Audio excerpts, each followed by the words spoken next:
मुझे धंधा बढ़ाने का है, आप थोड़ा सा पैसा कम करो। और मैं बाकायदा स्कल कैप पहन के और पठानी ड्रेसेस वगैरह वो पहन के ही मैं घूमता था, रहता था।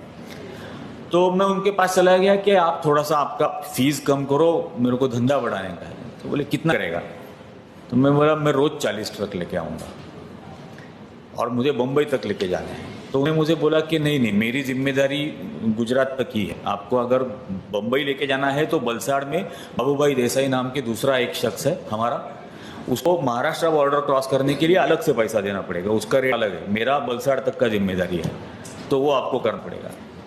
तो फिर मैंने उनको पूछा कि, और उनका एक रूल है कि चमड़ा उनको देना पड़ता है, मतलब जानवर काटने के बाद मुफ्त में चमड़ा उनको देना है और वो एक्सपोर्ट करते हैं। तो मैं उनको पूछा कि आपके धर्म में तो ये अलाउड नहीं है। तो उन्होंने बोला कि अभी आया है ना, तू बैठ चाय पी। तो मैं उसके सामने बैठ गया। तो उन्होंने बोला कि हाँ हमारे धर्म में अलाउड नहीं है। तो मैं बोला फिर आप ये गाय के चमड़े का व्यापार कैसे करते हो? तो उसने बोला ऐसे दीवार पे लक्ष्मी की मूर्ति थी, तो उसने पूछा ये पता है क्या है? मैं बोला हाँ कोई भगवान है।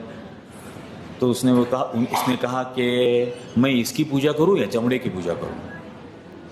तो मैं बोला साहब फिर हम भी तो वही चाहते हैं, हमको 2 पैसा मिल जाएगा, अगर आपने हमको थोड़ा पैसा दिया तो हमको भी 2 पैसा मिल जाएगा। उसने कहा कि तुम्हारा पेट भरने के लिए जितना काफ़ी है उतना मिल रहा है ना, उससे ज़्यादा जो है वो हमारा है।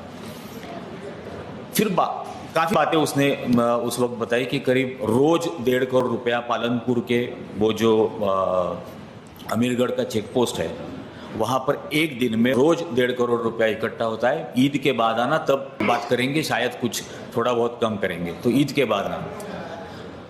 उसने ये भी कहा कि बीच बीच में हमको लोगों को मारते रहना पड़ता है, क्योंकि जब किसी को मारते हैं तब 10-15 हज़ार 20 हज़ार लोग डर जाते हैं और वो डर बरकरार रखना है तो बीच बीच में मारते रहना पड़ता है।